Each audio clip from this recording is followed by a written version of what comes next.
용두라고 하는 제목으로 말씀을 전하도록 하겠습니다. 용두삼이라고 하는 말이 있습니다. 용의 머리에 뱀의 꼴이다. 뭔가 시작할 때는 아주 화려하고 그럴듯했지만 끝마무리가 영 아니다라는 것이죠. 아마도 그 예 중에 한 분을 든다면 춘원 이광수 선생님이 아닐까 생각을 합니다. 우리 한국의 문학사에 아주 커다란 지울 수 없는 족적을 남기신 분이시죠. 천재적인 문학 능력을 가지고 있던 분이십니다. 소설가요, 시인이요. 그는 또 언론인이었고 문학 평론가이기도 했습니다. 수많은 사람들에게 영향을 끼쳤습니다. 나라에 대한 생각도 특심했었습니다. 일제강점기 시절에 독립운동 매진했습니다. 심지어는 상해에 있는 임시정부 수립에도 관여를 했다 합니다. 그런데 이광수 선생이 광복을 몇 해 앞두고 그만 변절을 합니다. 그 뛰어난 글솜씨로 이제는 일제를 칭송을 합니다. 천황을 위해서 황국 시민들은 목숨을 걸어야 된다. 궤변을 풀었습니다. 그래서 수많은 조선의 청년들이 그거 보고는 피가 뜨거워져 가지고 전쟁터 나갔다가 억울한 죽음을 당했습니다. 광복 이후에 춘원은 반민족 행위 처벌법으로 구속이 됩니다. 그러다가 또 풀려납니다. 6.25 전쟁이 터졌을 때 그는 납북되어서 북에서 외롭고 쓸쓸하게 병사합니다. 훗날 그 자녀가 미국에서 인터뷰를 할 때 우리 자식들은 아버지 때문에 마음이 다 괴롭고 착잡합니다. 얼굴을 들고 다닐 수 없습니다. 시작은 영광스러웠지만 끝마무리 누추했습니다. 그것이 춘원의 삶이었던 것이죠. 오늘 성경 말씀에는 그렇게 용두삼이로 끝난 또 한 사람의 인물이 등장합니다. 유다왕 히스기야입니다. 25살 약관의 나이에 왕이 되었습니다. 그때부터 그는 하나님의 성령에 사로잡혀서 열심히 최선 다해서 유다 땅의 종교개혁을 위하여 헌신합니다. 얼마나 철저하게 하나님을 의지하고 말씀을 지켰던지 성경은 유다 왕 중에서 그와 같은 이가 없었다, 놀라운 평가를 히스기야를 향해 주고 계십니다. 심지어 열왕기하 18장 7절을 보면 여호와께서 그와 함께 하심에 그가 어디로 가든지 형통하였더라. 여러분, 이것은요 위대한 하나님의 사람인 다윗에게 붙이셨던 관용적인 표현입니다.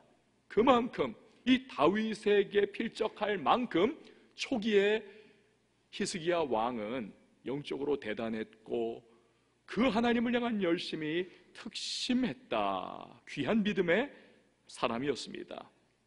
히스기야가 그런데 병들어서 죽게 됩니다.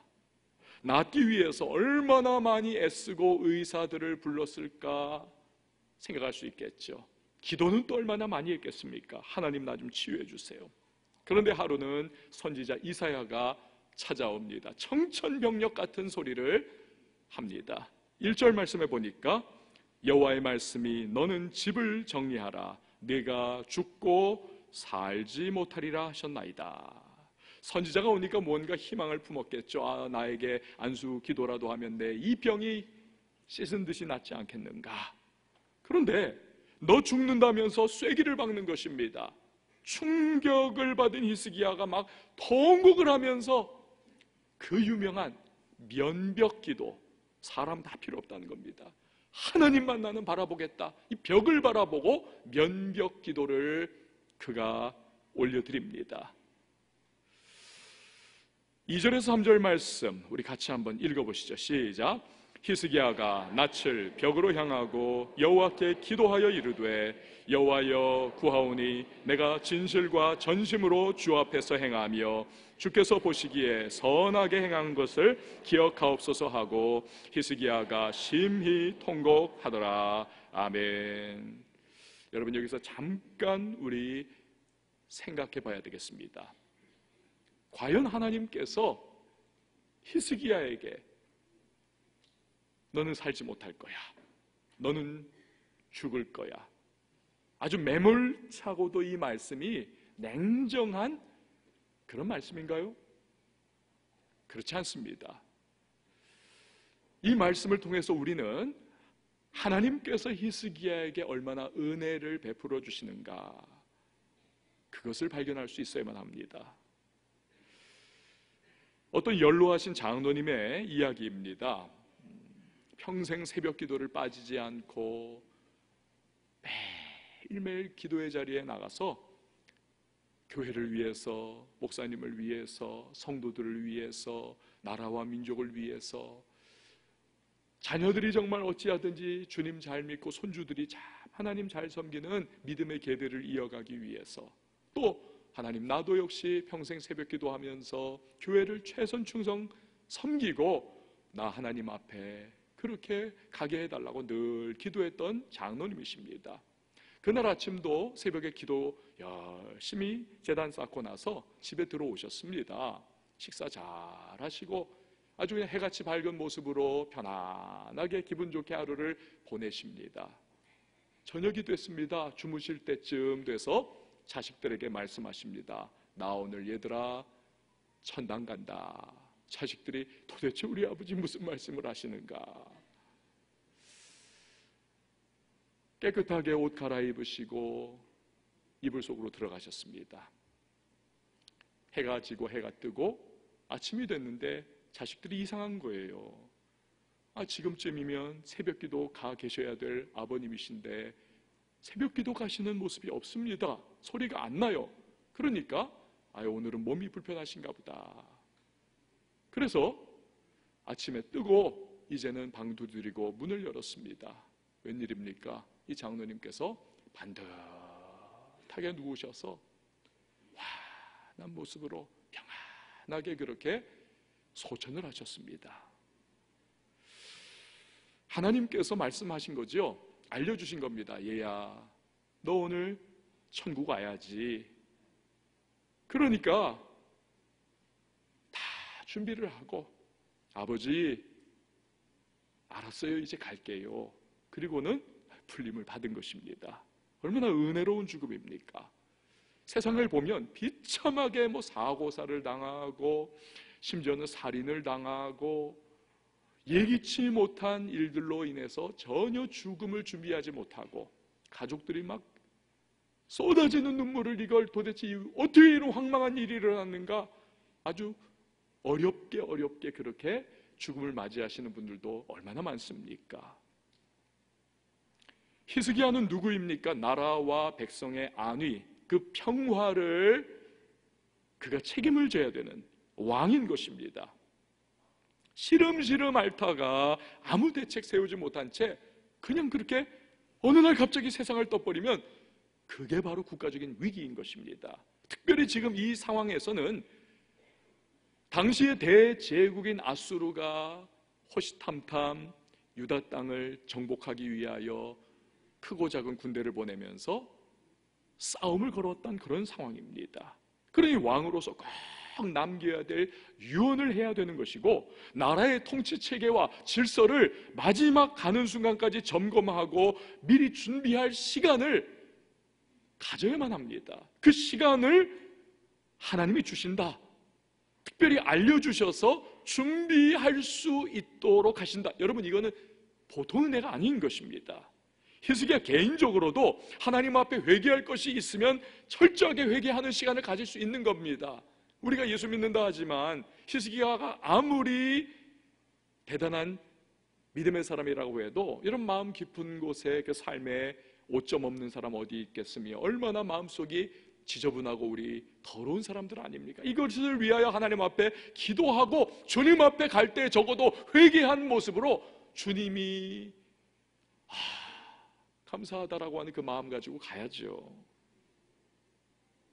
영적으로 히스기야처럼 잘 준비해서 천국 갈 수 있는 기회를 주신 거, 여러분 이거 흔하지 않은 축복인 것입니다. 이 모든 게 하나님이 얼마나 그를 사랑하셨고 그를 귀하게 여기셨는지를 잘 보여주는 것입니다. 때로는 우리에게 정말 황망한 일들이 몰아칠 때가 있습니다. 낙심스러운 현실이 닥쳐옵니다. 절망스러운 환경에 내동댕이 쳐질 때도 있습니다. 기대가 완전히 무너지고 모든 게 끝나는 순간도 있습니다. 그럴 때면 마치 우리 마음속에는 하나님이 나를 외면한 것 같고 하나님이 나를 버린 것과 같다라고 생각할 수 있습니다. 그러나 기억하셔야 합니다. 그 속에서 우리는 감추어진 하나님의 은혜를 발견할 수 있어야만 하는 것입니다. 이런 찬양 있지 않습니까? 지금까지 지내온 것 주의 크신 은혜라. 지금까지 지내온 것 주의 크신 은혜라.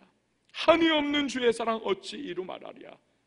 자나깨나 주의 손이 항상 살펴주시고 모든 일을 주 안에서 형통하게 하시네. 여러분, 이 찬송과 같이 우리는요 사실상 은혜의 금맥 위를 걸어가는 삶을 살고 있으면서도 그걸 깨닫지 못하고 그래서 감사하지 못하는 삶을 얼마나 많이 살아갑니까? 그걸 회개하고 감사를 묵상하는 시간을 그러한 인생의 깊은 좌절과 절망과 무너진 삶 속에서 하나님께서는 우리에게 너 한번 눈을 돌이켜보지 않겠느냐, 마음과 생각을 나에게 초점 맞춰 내가 지금까지 네 삶을 평탄하게 인도해 왔던 것이 얼마나 너에 대한 은혜 공급해 주었는지 너 한번 생각해 보지 않겠니? 여러분, 그 시간 주는 것인지 우리 몰라요. 또 인생을 돌아보면서 정리할 시간 주시는 건지 모릅니다. 성공을 위해서 불철 쥐어뛰면서 앞만 보고 달려갔는데 정작 가장 중요한 하나님과의 관계, 또 내 주변에 사랑하는 사람들과의 관계에 다 놓쳐버린, 그래서 삶의 급박한 순간 위기를 직면해서 돌아보면서 하나님과의 관계 회복하고 사람들 다시 한번 생각해 보라고 하는 기회를 주시는 건지 모릅니다. 그 우선순위 조정할 기회죠. 사랑하는 성도 여러분, 그렇다면 우리가 그렇게 할 수 있다면 그 상황과 환경은 우리를 사랑하시는 하나님의 은총의 통로라는 사실을 믿으시기를 바랍니다. 내가 이걸 어떻게 해석하느냐의 문제가 아니에요. 우리를 사랑하시는 하나님의 변함없는 은혜가 우리의 모든 전 인생의 거대한 물줄기와 같이 함께하고 계시다는 사실입니다. 그게 믿음이라는 사실이죠. 또 생각해 봐야만 될 것이 있습니다. 여러분, 간절히 명백하고 기도를 한 결과 하나님이 히스기야를 낫게 하시고 정말 15년의 인생을 더 살게 하셨지요. 그런데 그게 꼭 좋은 거냐는 겁니다. 그게 꼭 좋은 건가? 그렇지 않다는 사실입니다. 왜냐하면 나중에 우리가 좀 더 살펴보겠지만 일편단심 하나님만 바라봤던 히스기야가 이후에 변질합니다. 범죄합니다. 징계받습니다. 그 일이 결국 나라를 망하게 하는 단초가 됩니다. 또 지금 히스기야에게는 자식이 없어요. 그런데 15년을 더 살면서 자식을 봅니다. 므낫세입니다. 얼마나 악한 인간입니까? 55년 재위 기간 동안 정말 악한 일이라는 악한 일, 우상숭배, 악행들, 심지어는 외국에서 우상숭배의 제단까지 수입을 해오는, 그래서 하나님께서 성경에서 이 므낫세가 하나님의 노를 격발케 해가지고 하나님께서 끓는 노를 이스라엘 이 유다 땅에다가 쏟아버리셨다라고 하는 그런 말씀을 하고 계십니다.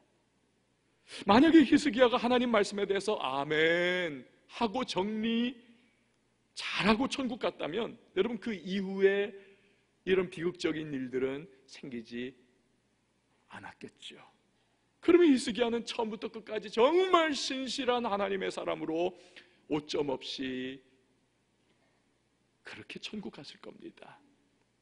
얼마나 안타까운 일인지 몰라요. 사랑하는 성도 여러분, 우리가 한 가지 반드시 붙잡아야 될 너무나 중요한 사실이 무엇입니까? 어떤 상황에서도 하나님은 절대적으로 신실하시다는 사실입니다. 저를 한번 따라해 주십시오. 어떤 상황에도 하나님은 신실하시다. 여러분, 언제나 하나님은 우리에게 좋은 것을 주시는 하나님이신 줄 믿으시기를 바랍니다. 내가 어떻게 해석하든 내가 어떤 시각으로 바라보든 그게 문제가 아니에요. 성경의 진리는 하나님은 언제나 최선을 주신다는 것입니다.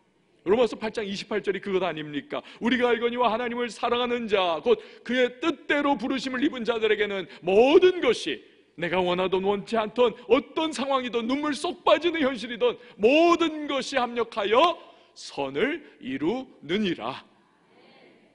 선하신 하나님이세요. 좋으신 하나님, 최선을 주시기를 원하시는 하나님이신 것입니다. 지금은 억울해 보이고 이해가 안 됩니다. 납득하기 어렵습니다. 그래도 나중에 보면 하나님은 날 최선의 길로 이끌어 주셨다는 사실을 우리는 반드시 고백하게 될 것입니다. 여러분, 문제는 뭐냐? 우리의 생각이 좁고 한 치 앞을 내다보지 못하는 여기에 문제가 있습니다. 그 국민 드라마였죠. 응답하라 1997, 응칠, 또 뭐 응사. 이 드라마들 재밌게 봤지 않습니까? 그런데 그 개그맨 허경환이라고 하는 이 개그맨이 사실은 여기에 출연 제의를 받았다가 거절을 했다고 합니다. 뒤늦게 후회를 많이 합니다. 그 개그 콘서트에서 나름대로 그 당시에 기억나는 분 계실지 몰라요. 꽃거지 역으로 나왔었습니다. 궁금하면 500원 그거였어요. 뭐 많은 사람들이 그래서 막 웃고 그랬었는데, 허경환 씨가 PD로부터 제안을 받은 거예요. 여기 출연해라. 그런데 가만히 보니까 별로 중요하지 않은 역할이었다는 겁니다. 그래서 NO 했어요. 그런데 웬일입니까? 이 1997과 1994가 대박을 쳤습니다. 거기 출연했던 배우들이 다 스타덤에 올랐습니다. 다 올랐어요. 야, 이럴 줄 알았으면 내가 출연하는 건데. 그래가지고는 담당 PD에게 나중에 제가 그때 너무 교만했었습니다. 사과했다는 겁니다. 여러분, 이런 얘기 들으면 그 사람 생각하지만 사실은 우리를 돌아볼 줄 알아야 되겠죠. 우리가 똑같은 모습일 수 있다는 것입니다. 당장 내 생각에 좋아 보이는 것, 나아 보이는 것을 붙잡으려고 합니다. 사는 게 좀 힘들어질 것 같고 불리해 보이면 제 아무리 하나님 말씀이라 할지라도 우리 미꾸라지처럼 요리조리 막 피해 도망다니는 그런 모습, 나의 논리와 합리화하면서 우리가 얼마나 내 주장과 생각을 관철하기를 좋아합니까? 여러분, 하나님은 우리 인생의 생사화복 주관하시는 전능하신 창조주 하나님이십니다. 그분이 옳으세요. 그분이 맞습니다. 그걸 인정하는 것이 피조물인 우리에게 마땅한 사실입니다. 그럴 때 우리는 하나님이 어떤 길로 인도를 하시든 하나님께서 인도하신다면 나는 평안합니다. 나는 좋습니다. 감사합니다. 하나님이 맞으십니다라고 우리는 고백할 수가 있을 것입니다. 여러분, 다윗은 시편 23편에서 바로 그거 고백하는 것입니다. 여호와는 나의 목자시니 내게 부족함이 없으리로다. 그가 나를 푸른 풀밭에 누이시며 쉴만한 물가로 인도하시는도다. 그렇죠. 푸른 풀밭, 맑은 물가와 같이 때로는 좋은 길로 우리를 인도하세요. 내 영혼을 소생시키시고 자기 이름을 위하여 의의 길로 인도하시는도다. 그렇죠. 그러나 때로는 이렇습니다. 내가 사망의 음침한 골짜기로 다닐지라도, 우리의 인생길이 꼭 사망의 음침한 길처럼 이거 아닌데 라고 반문할 수 있는 현실이 될 수도 있다는 거예요. 그러나 여러분, 다윗의 고백은 무엇입니까? 그래도 해를 두려워하지 않을 것은 주께서 나와 함께 하심이라. 주의 지팡이와 막대기가 나를 안위하시나이다. 주께서 내 원수의 목전에서 내게 상을 차려주시고 기름을 내 머리에 부으셨으니 내 잔이 넘치나이다. 내 평생의 선하심과 인자하심이 반드시 나를 따르리니 내가 여호와의 집에 영원히 살리로다. 아멘. 여러분, 우리 인생의 모든 일에서 하나님을 인정해드리는 저와 여러분이 될 수 있기를 축복합니다. 우리 다시 한번 히스기야로 한번 돌아가 보시지요. 이사야 선지자가 말씀을 전했습니다. 그런데 히스기야는요, 더 살기를 원합니다. 이게 죄된 욕망은 아니에요. 인지상정이겠죠. 게다가 지금 히스기야의 나이가 39살입니다. 황금비입니다. 능력 있는 사람이고 할 수 있는 권력이 있는 사람입니다. 그리고 그의 생각은 유다 나라를 부흥시키는 데 있고 하나님을 향한 열심에 있습니다. 마치 먹이를 노리는 사자처럼 아수르 제국이 호시탐탐 유다를 집어삼키려고 하는 상황 속에서 이 국제정세에 아주 불꽃 튀기는 상황 속에 자기 나라를 보호해야 되는 책임이 있는 히스기야입니다. 하나님, 나 살려주셔야 합니다. 그는 기도해요. 통곡하며 부르짖습니다. 그런데 우리 하나님은 참 자비로우십니다. 히스기야의 기도에 응답 주세요. 15년의 수명 연장해 주십니다. 그뿐 아니지요. 거기에 보너스를 주십니다. 나라를 지켜줄 거야. 아수르 제국의 손에서 너희 도성을 내가 보호해 줄 것이라고 하는 말씀을 하고 계십니다. 우리 6절 말씀 같이 읽어봅니다. 시작. 내가 내 날에 15년을 더할 것이며 내가 너와 이 성을 아수르 왕의 손에서 구원하고 내가 나를 위하고 또 내 종 다윗을 위함으로 이 성을 보호하리라 하셨다 하라 하셨더라. 아멘. 여러분, 우리가 알아야 되는 것은요, 요 역사서입니다. 이 열왕기서는요, 연대기 순으로, 시간 순으로 이렇게 1장부터 뭐 2장은 그 다음이고 3장은 또 그 다음이고 4장은 또 그 다음이고, 요거 아닙니다. 때로는 뒤죽박죽이 되어 있습니다. 왜냐하면 한 사건의 중요성이 아주 있을 때는 그걸 부연 설명하고 그 이전의 내용들을 설명하기 위해서 그 뒷장에서 그 앞부분의 내용들을 오히려 더 추가로 설명하는, 그 심도 깊은 영적 상황들을 설명하는 그러한 장치들, 요게 역사서 중에 하나인 열왕기서의 특징입니다. 지금 오늘 본문도 마찬가지입니다. 그 앞에 부분을 바라보면 이제 막 유다 나라의 예루살렘 성을 아수르의 군대 18만 5천 명이 둘러싸고 공격을 해 들어오고 있습니다. 그런데 하나님께서 지금 히스기야가 병 치료를 위해서 기도하고 부르짖어 이 몇몇 기도에 대해서 응답해 주시고 너 낫게 해줄게, 더불어 너의 나라를 보호해 줄게, 아수르로부터.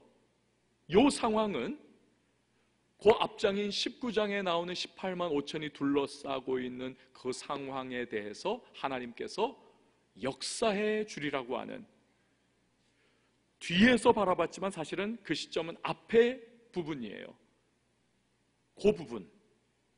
그래서 이 말씀처럼 19장을 보면, 그 앞장을 보면 18만 5천의 아수르 군대를 하나님께서 천사를 보내셔서 하룻밤 사이에 전멸을 시켜버리십니다.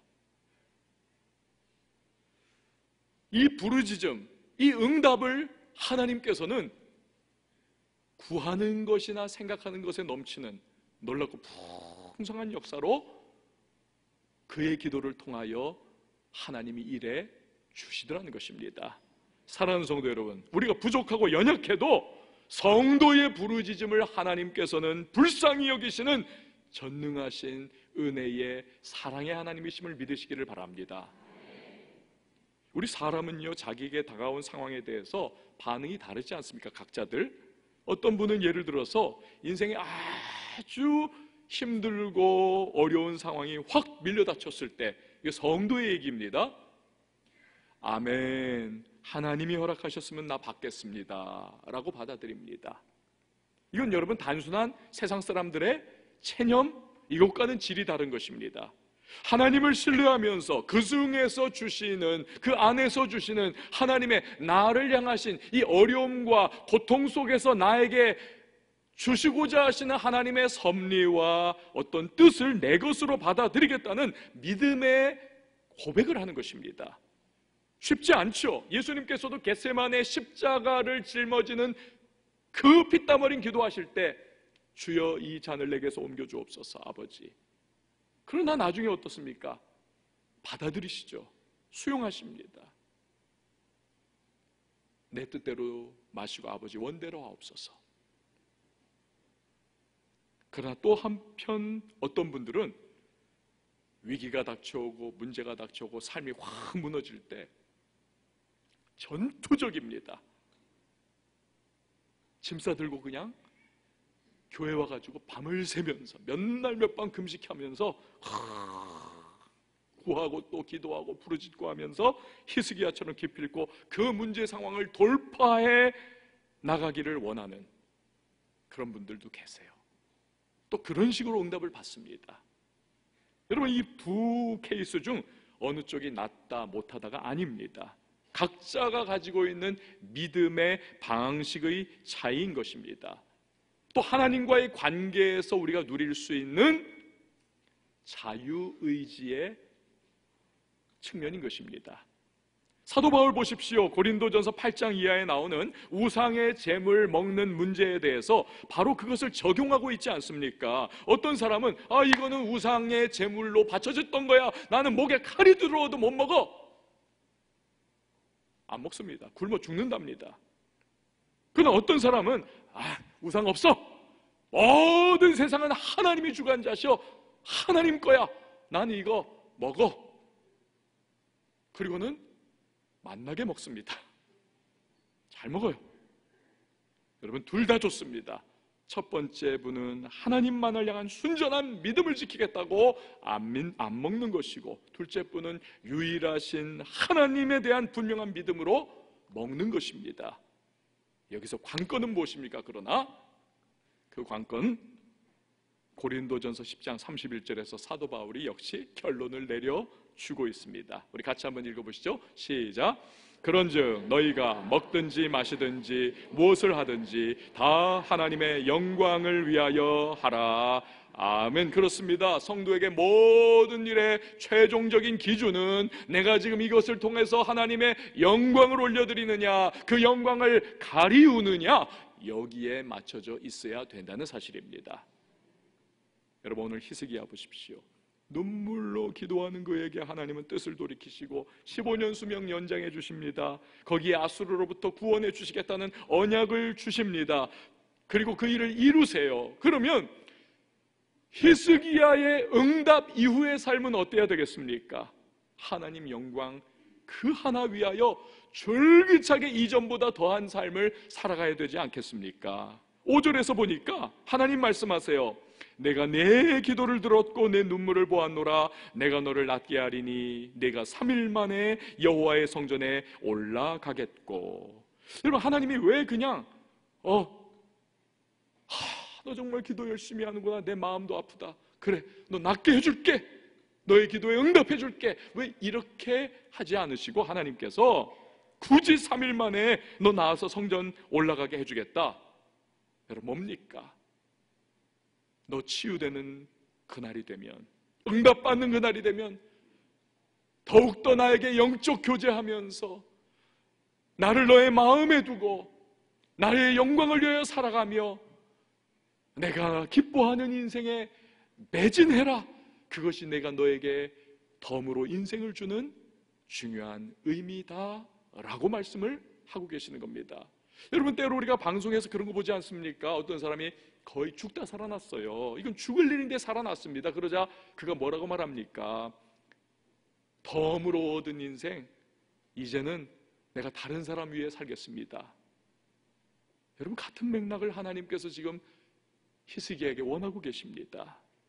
문제는 히스기야가 그렇지 못했다는 데 있습니다. 응답 이후에 그는 많이 교마되어 있어요. 이 당시에 이 중근동 지방은 전통 패권국인 아수르 제국이 휘어잡고 있었습니다. 그런데 어느 한 시점에 신흥국가인 바벨론이 쭉 올라오기 시작을 합니다. 그 브로닥 발라단이라고 하는 왕이 아수르 제국에 대하여 반아수르 동맹 연합을 만들어 갔습니다. 그러면서 패권을 차지하려고 하는 일들을 막 시작을 하는 겁니다. 마치 지금 미국의 패권에 대해서 중국이 쫙 도전하는 것과 같은 그러한 모양새지요.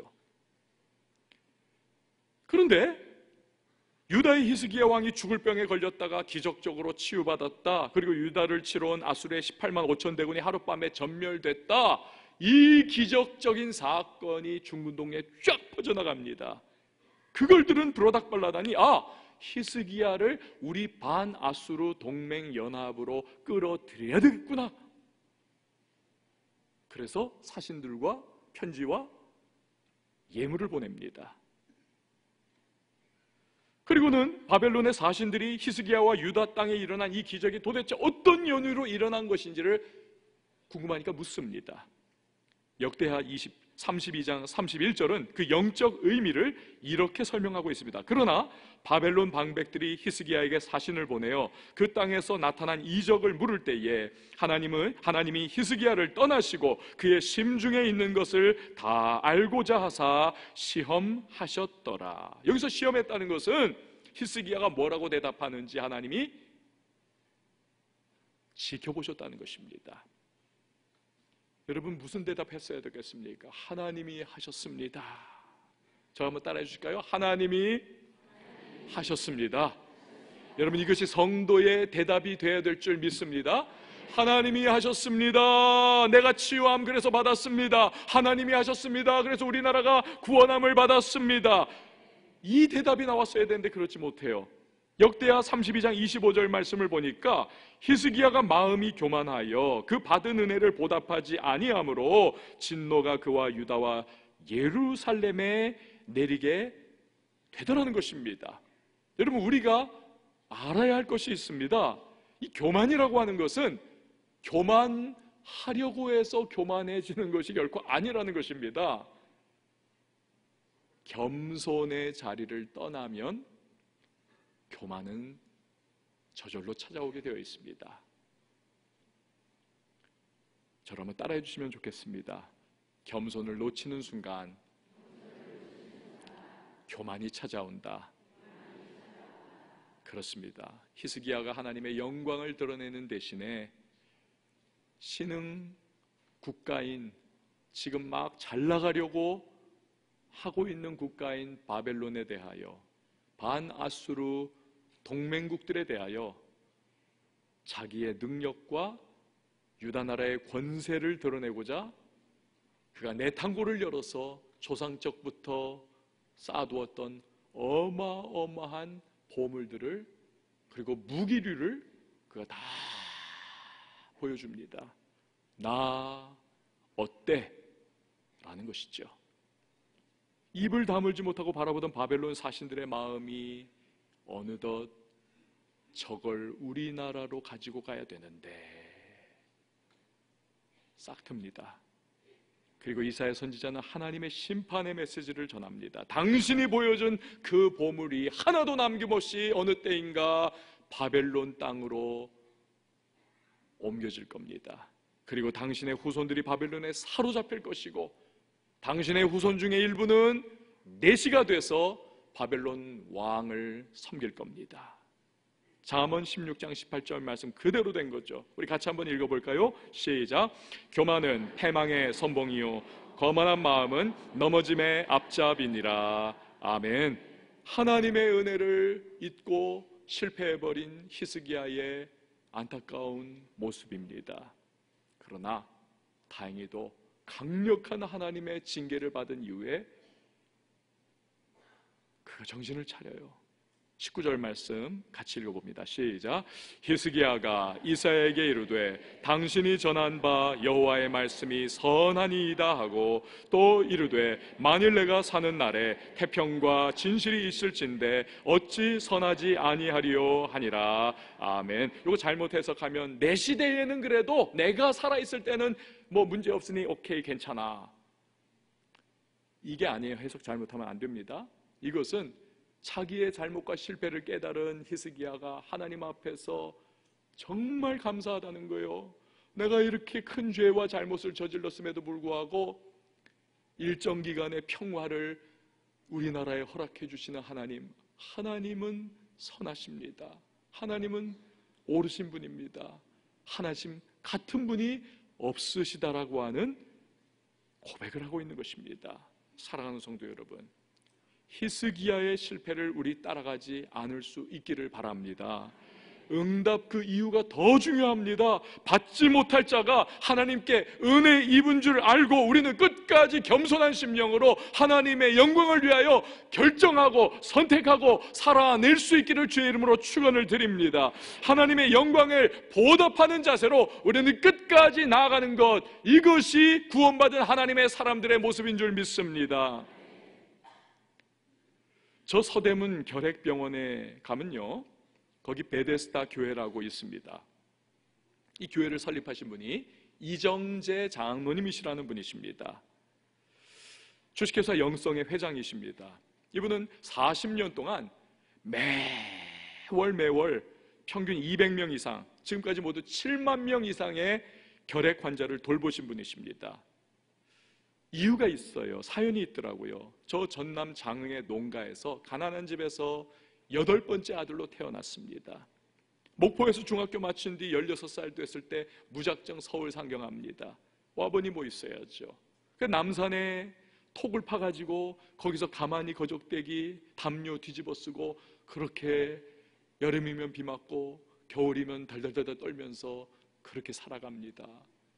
그런데도 학구열이 불타요. 나는 공부해서 성공해야 돼.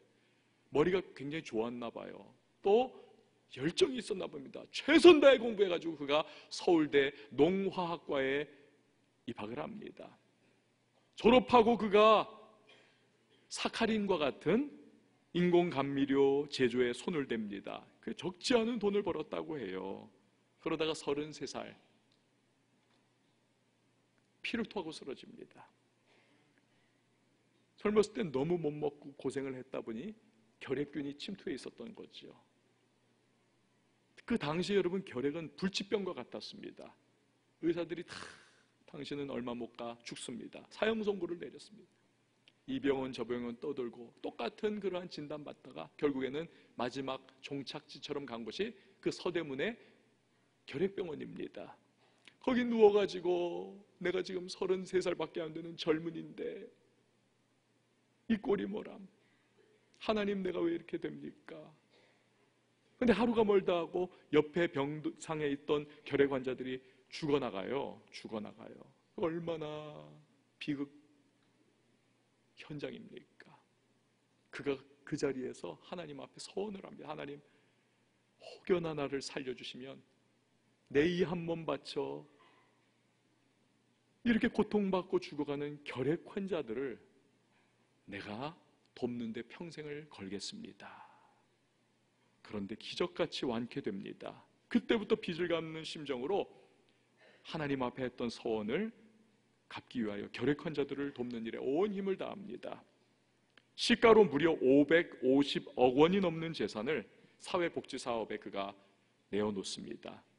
사랑의 보금자리라고 하는 사회복지 법인을 설립합니다. 종합병원 응급실 등에서 어떻게 막 그냥 사고 나가지고 실려는 왔는데 뭐 수술비, 입원비, 치료비가 없어가지고 거기서 그냥 죽어가는 사람들 많아요.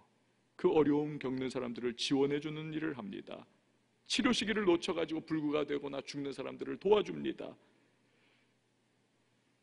그런데 몹시 그 일을 40년 이상 하면서 400만 명으로 추정이 되는 북한의 결핵 환자 돕는 일에도 그가 힘을 쏟기로 결단을 내립니다. 여러분, 얼마나 멋진 인생입니까? 하나님 앞에 은혜 받은 이후에 더 주의 영광과 주님 앞에 그 은혜 억만문지이라도 갚으려고 하는 마음으로 최선 다하는 인생. 사랑하는 성도 여러분, 하나님은 선하신 하나님이십니다. 그렇게 그분의 어떠한 인도하심도 우리는 감사하며 받아들일 수 있어야만 합니다. 그게 우리의 믿음인 것입니다. 그런데 하나님은 우리의 간절한 기도에 또한 응답해 주시는 하나님이십니다. 주의 은혜를 구하며 간절히 기도할 때 주님께서는 우리의 구하는 것이나 생각하는 것에 넘치는 풍성한 은혜를 주시는 하나님이십니다. 그 응답 이유가 중요합니다. 이제는 하나님의 은혜로 살아가는 덤과 같은 인생, 주 위에 살겠노라고, 그의 영광을 위해서 살겠노라고, 그분 기뻐하시는 인생을 살겠노라고 고백하고 결단하고 살아낼 수 있는 저와 여러분이 될 수 있기를 주님의 이름으로 축원을 드립니다. 이 시간 함께 찬양하고 기도하도록 하겠습니다. 여러분, 우리 성도의 모든 신앙과 삶의 고백이 무엇입니까? 하나님이 내 삶을 붙잡고 계시다, 쥐고 계시다, 그분이 나의 주재권자라고 하는 고백, 나의 인생을 맡겨드린다라고 하는 고백, 여기서 우리의 신앙은 시작되고 여기서 하나님의 놀라운 기적은 시작이 된다는 사실입니다. 우리 시간에 함께 찬양하시면서 우리 잊었던 그 고백을 다시 한번 우리 입술로 하나님 앞에 올려드리도록 하겠습니다. 주님 손에 맡겨드리리.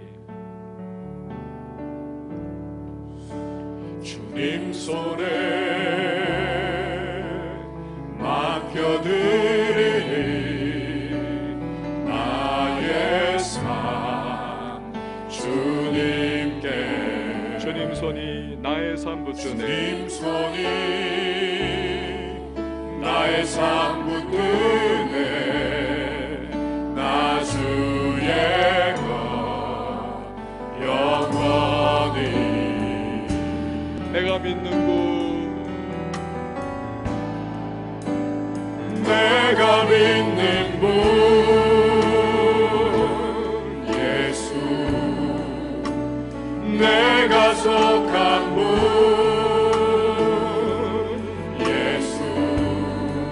삶의 이유 되시네. 내 노래 되시네. 전심으로 주와 함께 걸어가리라. 주와 함께 걸어가리라. 모든 길을 주실래.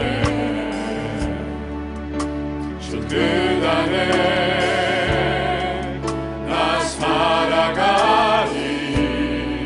주의 약속은 영원해. 내가 믿는 분, 내가 믿는 분 예수. 내가 속한 분 예수. 삶의 이유 되시네. 내 노래 되시네. 내가 믿는 분, 내가 믿는 분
성도 여러분, 이 시간에 함께 기도하며 나갈 때에 그거 우리의 고백입니까? 하나님, 내가 바라볼 때에 일이 잘 되든 안 되든 삶이 무너지는 것 같은 현실 속에 내가 떨어지던 하나님께서 인도하신다면, 하나님이 허락하셨다면 그것은 선하다라고 하는, 모든 걸 합력하여 선을 이루시는 하나님이, 그 하나님이 나의 하나님임을 내가 믿는다고 하는, 주여 나 고백할 수 있도록 도와달라고 우리 기도해야 되겠습니다. 아울러서 우리 받은 그 구원, 또 우리가 주님 앞에 기도하는 그 기도의 제목 응답해 주시는 그 하나님 앞에 나는 과거보다 더욱더 헌신하고 충성하며 그분을 기쁘시게 하는 인생, 그분의 영광을 위하여 살아가는 인생이 될 수 있도록 주여 도와달라고 끊임없이 겸손하며, 하나님 내 안에 올라오는 교만함을 다 내가 극복해 나갈 수 있는 오직 주님이라고 하는 고백이 우리 입술에 터져나갈 수 있도록 도와달라고 우리 시간에 다 같이 주의 이름 한번 부르고 통성으로 기도합니다.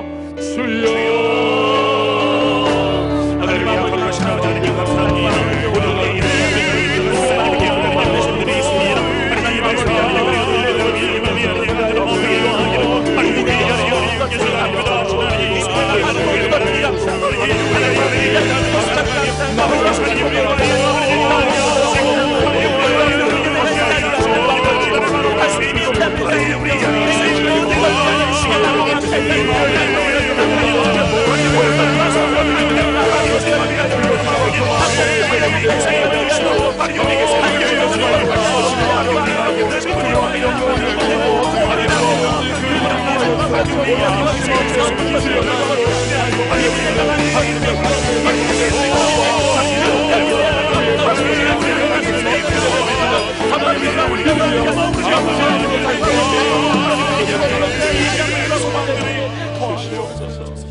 하나님 아버지, 눈에는 아무 증거 보이지 않아도, 손에는 잡히는 것 없어도, 귀에는 들리는 것 없어도 하나님 허락하셨다면 그것이 나에게 주신 하나님의 선한 인도하심이라는 사실을 믿음으로 고백케 하여 주시옵소서.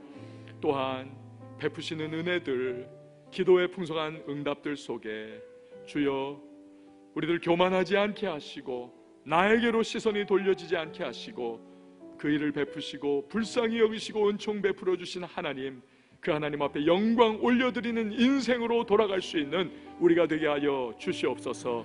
예수님의 이름으로 기도하옵나이다. 아멘.